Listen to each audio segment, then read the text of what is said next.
Hey guys, welcome back to Fantasy Tip. My name is Julian, and today we're continuing the series of episodes that I've been making pretty frequently, talking about each individual NHL team, talking about their lines, their noteworthy players, and whether I think you should consider drafting those players. Before we get started though, guys, please leave a like, hit that subscribe button, hit that notification bell, and if you do want to take your sport to the next level, the link to my Patreon is down in the description. So let's jump into it now, and let's start with the Seattle Kraken lines that I'm projecting. On the top line, I see Jared McCann, Matty Beniers, and Oliver Bjorkstrand. On the second line, Andre Burakovsky, Shane Wright, and Jordan Eberle, assuming Wright actually makes the team. On the third line, Jaden Schwartz, Alexander Venberg, and Yanni Gourde. Jumping into their noteworthy players now, and first on the list, believe it or not, the highest ADP is Vince Dunn, going at ADP of 157.2 last year at 35 points in 73 games, which isn't absolutely atrocious, but honestly, guys, he was not too good last year. Even after Giordano got traded, Dunn didn't really go off, didn't put up that many points. I'm pretty disappointed in him, and honestly, he's not that good of a defenseman, so I'm not super high on him this year either. I don't have him in my top 50 defensemen, but if you're in a super deep league and you're just desperate for someone near the end of your draft and he's still available, that's when I'll consider grabbing Vince Dunn.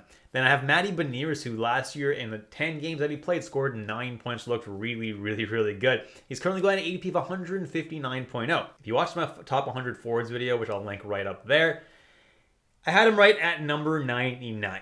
So he's decent value here at this current ADP when you account for defensemen and goalies and stuff like that. I can't project him a whole lot higher than the 99th best forward though, because the peripherals, at least last year, weren't too plentiful. Hopefully he can do a little bit better this year, and we'll see how he goes. But he is my favorite for the Calder Trophy. Then I have Philipp Grubauer, who last year had a very bad year with an .889 save percentage, a 3.16 goals against average, only 18 wins. It was very disappointing. I told you guys not to draft Philipp Grubauer last year, and boy was I right. I didn't even think he'd be this bad, but luckily if you listened to me, you didn't draft him. Now, this year, I actually do think Philipp Grubauer is a pretty good draft pick at his current range. I had him as the number 25th best fantasy goalie this year, and I think that the team around him is significantly better. Getting Bjorkstrand, Burakovsky, they'll get some more wins this year, and his competition for the backup, there's not a whole lot of it. Martin Jones is not good, and Driedger won't be back until the new year, so Grubauer is going to be seeing a lot of starts in Seattle, and hopefully winning a lot more than he did last year.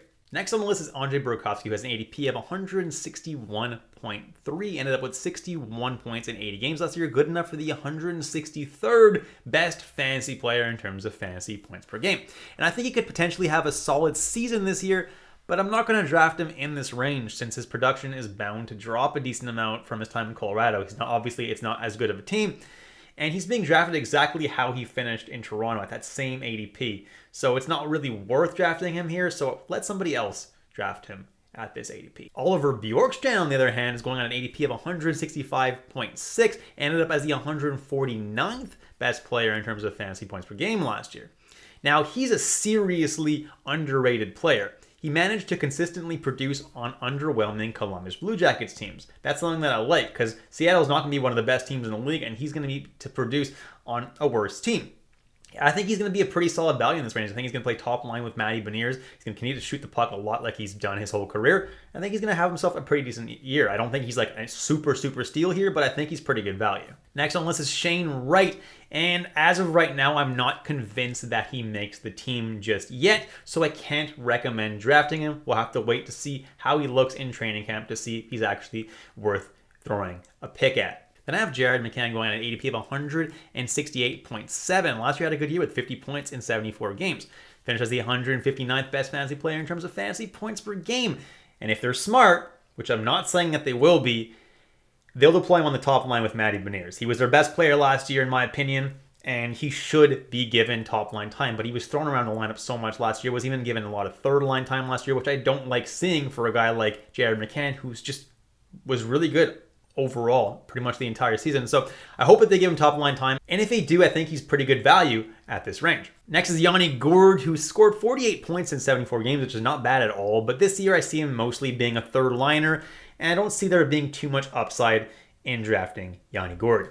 Next is Brandon Tanev, who at his pace before getting injured was on track to be the 112th best fantasy player in terms of fantasy points per game in a hitting points league. In Bangers League, even more valuable.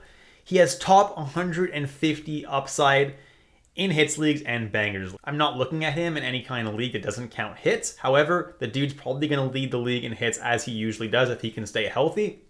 And if he does, I don't mind him at all. Obviously, I'm expecting his point production to drop a little bit because I'm expecting him to be a third or fourth liner this year. But overall, I think he's going to have a decent season for bangers leagues. Next is Jordan Eberle, who finishes the 299th best fantasy player in terms of fantasy points per game. He's someone that I think might play second line this year, might even be third line. I'm not super high on Eberle this year. He was given a lot of first line opportunities last year. Didn't really do much with it. So this year, not going to draft him. Then Jaden Schwartz is someone who couldn't really stay healthy last year, but finished as the 210th best fantasy player in terms of fantasy points per game. I'm projecting him right now as a third liner. So if he does start there, not high on him, but if there are any injuries or anything like that, and he moves at the lineup, then he's someone that I would look at, not drafting him for now though. And last but not least, I have Adam Larsson, and he actually ended up with the 40th most hits in the league last year and the 22nd most blocks in the league last year, which is pretty good. So for categories leagues, where you're desperate for those kind of peripherals, you can grab him with one of your last picks. Not someone I'm super high on though, and I definitely wouldn't pick him in any kind of point-based leagues. And that's it, guys. Thank you so much for watching all the way through. Please leave a like, hit that subscribe button, hit that notification bell.